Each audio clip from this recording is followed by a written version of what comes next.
Here are the trials for the solid disc.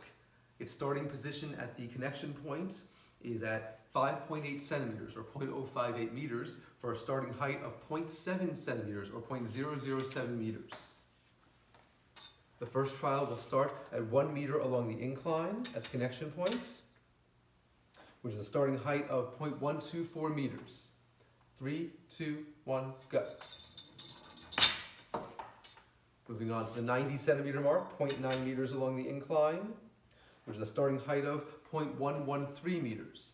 3, 2, 1, go. Starting at the 80 centimeter mark, which is a starting height of 0.099 meters. 3, 2, 1, go.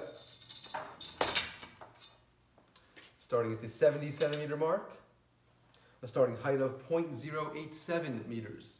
3, 2, 1, go.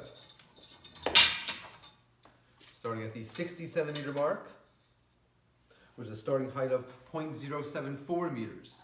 3, 2, 1, go.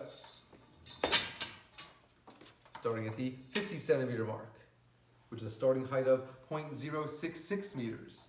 3, 2, 1, go. Starting at 40 centimeters along the track, starting height of 0.046 meters. 3, 2, 1, go. Starting at the 30 centimeter mark, which is a starting height of 0.035 meters. 3, 2, 1, go. And finally, starting at the 20 centimeter mark, which is a starting height of 0.023 meters. 3, 2, 1, go.